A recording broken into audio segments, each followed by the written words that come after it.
अब ये जेल गया, तुम कहते हो कि चुनाव पास में है। रे भैया, इस सम्मान तो देखो, कौन सा सम्मान है? 9वां 10वां सम्मान है, 10वां सम्मान। 10वां सम्मान। 10वें में तो सीधा ईडी ही घर पहुंच गई। फिर अगर मोदी जी को चुनाव का लाभ न पहुंचे तो इसलिए तुम पहले ही सम्मान पे चले जाते। बहुत देर कर दी, बहुत देर हो गया, लेकिन चलिए देर ही सही, देर सही दुरुस्त तो गया ये। आज दिल्ली में जो माहौल है ना, वाकई में दिल्ली के लोग अधूरा ही सही लेकिन राहत महसूस कर रहा है। एक के साथ एक फ्री जिस दिन इसने शराब किया था जनता की नज़रों से, उसी दिन गिर गया था। क्यों? कि जनता ये देख रही थी कि शुद्ध पेयजल का तो व्यवस्था ये कर नहीं पा रहा। सभी बेटा को, सबके पतियों को शराबी बनाने का जो काम किया था, दिल्ली की महिलाएं उस दिन इससे बिल्कुल खपाती। आज वो लोग राहत की सांस में राहत महसूस कर रहे हैं। तो अगर सुप्रीम कोर्ट से झटका लग गया तो फिर हम कहीं के नहीं रहेंगे। इसको पता है झटका लगना है। भाई केजरीवाल जो 20-20 करोड़ में वकील किया है, वो घास नहीं खा रहा है भाई।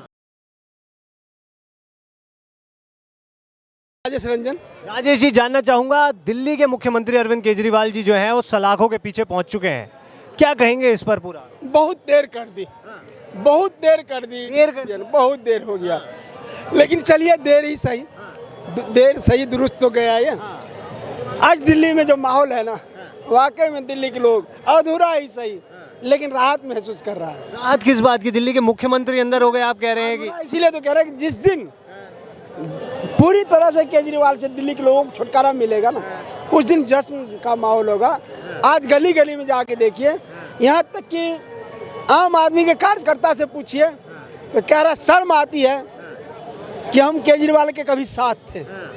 केजरीवाल ने जो झूठे वादे किए थे, झूठे सपने दिखाए थे कि दिल्ली को लंदन पेरिस बनाएंगे, भ्रष्टाचार से मुक्त कर देंगे, कांग्रेस के जो है सो कभी साथ नहीं जाएंगे, बेटा पोता का भी कसम खाया था इस तरह का। आज दिल्ली के लोग कह रहा है केजरीवाल तो बिल्कुल सफ़ेद हर बात के बात का कोई भरोसा ही नहीं। और जिस तरह से शराब नीति में, शराब आबकारी घोटाले में ये जेल गया है, एक के साथ एक फ्री जिस दिन इसने शराब किया था जनता की नज़रों से, उसी दिन गिर गया था। क्यों? कि जनता ये देख रही थी कि शुद्ध पेयजल का तो व्यवस्था ये कर नहीं पा रहा। सभी बेटा को, सबके पतियों को शराबी बनाने का जो काम किया था, दिल्ली की महिलाएं उस दिन इससे बिल्कुल खपाती। आज वो लोग राहत की सांस में राहत महसूस कर रहे हैं कि केजरीवाल उसी जुर्म में जेल गया है, उसी आरोप में जेल गया। जी, मैं एक चीज़ आपसे जानना चाहूँगा, जिस प्रकार से उनको अभी जेल में डाला गया, आपने देखा होगा हाल ही में लोकसभा के चुनाव जो है बहुत ज़्यादा नज़दीक आ चुके हैं। ऐसे समय में जिस तरीके से अरविंद केजरीवाल जी को अंदर करा गया है, कहीं ना कहीं ऐसा नहीं झलक रहा है कि भाजपा सरकार जो है वो जो है चुनाव से डर रही है, अरविंद केजरीवाल जी से डर गई थी? ये या तो आपको समझ में नहीं आ पा रहा है या फिर मैं नहीं समझा पा रहा हूँ, लेकिन जनता सब समझ रही है। हो सकता है कि मैं आपको समझाने में नाकाम रहूं, लेकिन जनता सब जानती है कि भारत में हमेशा ही चुनाव होता है। कभी मध्य प्रदेश में तो कभी बिहार में, कभी गोवा, गुजरात, पंजाब में, तो भाई काम तो हमेशा ही होता है। तो इसका मतलब क्या किसी को जेल नहीं भेजे, कोई घोषणा नहीं करे या कोई शिलान्यास ना करे? शिलान्यास करे तो कह देते हो कि वहाँ एमपी में चुनाव था। कोई चीज़ का रेट सस्ता कर दे तो कहते हो वहाँ का चुनाव पास में है। अब ये जेल गया, तुम कहते हो कि चुनाव पास में है। रे भैया, इस सम्मान तो देखो, कौन सा सम्मान है? 9वां 10वां सम्मान है, 10वां सम्मान। 10वां सम्मान। 10वें में तो सीधा ईडी ही घर पहुंच गई। फिर अगर मोदी जी को चुनाव का लाभ न पहुंचे तो इसलिए तुम पहले ही सम्मान पे चले जाते। मोदी जी को चुनावी लाभ नहीं मिलता। तुम तो खुद ही 9वें 10वें सम्मान पे गए हो। जब कोर्ट से लात लगा, फटकार लगा है, धिक्कार हुआ है तुम्हारा, तब तुम्हारे पास कोई चारा नहीं बचा, तब तुम्हारे पास खुद ही ईडी गया। 9वां 10वां सम्मान के बाद कहीं जो है लोग ये भी कह रहे हैं कि जो ये सम्मान जो इग्नोर कर रहे थे, वो नज़रअंदाज कर रहे थे बार बार ईडी के सम्मान को, जिस तरीके से ये कहीं ना कहीं जो है एक विक्टिम कार्ड खेलने की कि एंड मोमेंट पे, मतलब इस तरीके से अपने जनता की बात की है, ये नेताओं वाली बात नहीं की, आपने जनता की बात की है। जनता में जो बुद्धिजीवी जनता है, अब तो मैं देख रहा हूँ जी, कम पढ़े लिखे लोग भी ये इस बात को कह रहे हैं कि ये केजरीवाल का विक्टिम कार्ड खेलने का एक तरीका था, स्ट्रेटजी था। ठीक है ना?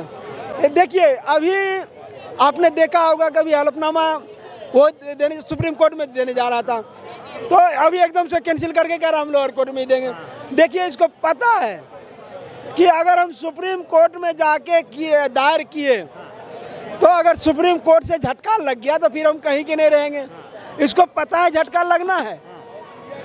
भाई केजरीवाल जो 20-20 करोड़ में वकील किया है वो घास नहीं खा रहा है भाई। वो अपने आप को कट्टर ईमानदार बताते हैं कि हम तो बहुत ज़्यादा ईमानदार है, बाकी जो पार्टियां हैं वो सब जो है भ्रष्ट है। फिर ऐसे में जो है एक ईमानदार जो बता रहे हैं अपने आप को, उनको जेल में डाल देना है कि अरविंद केजरीवाल जी जो हैं वो दिल्ली की जो है उन्होंने व्यवस्था जो है बहुत ज़्यादा अच्छी कर दी है।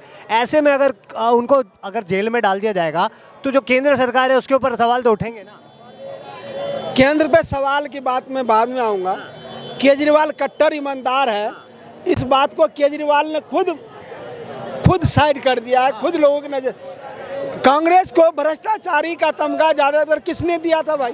केजरीवाल ने। आज उसी गोद में जाकर बैठा तो यही सिद्ध हो जाता केजरीवाल भ्रष्टाचारी है। चोर का साथ कौन देगा? चोर ही देगा ना।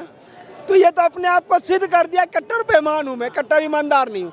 क्यों कि जिसने इसको चोरी और भ्रष्टाचार का तमगा दिया था उसी के गोद में जाके बैठ गया है, तो भ्रष्टाचार को तो एक्सेप्ट किया है केजरीवाल ने।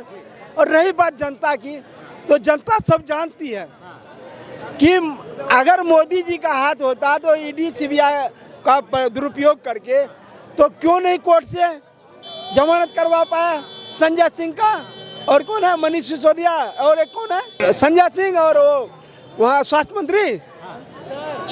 मंत्री सत्येंद्र जैन, तो उन सबको इतना दिन से क्यों नहीं मिला जमानत? कोर्ट में तो भाई वो जज तो साक्ष्य देखती है ना। तो ये सिद्ध हो गया है कि केजरीवाल भ्रष्टाचारी है, ईमानदार नहीं है।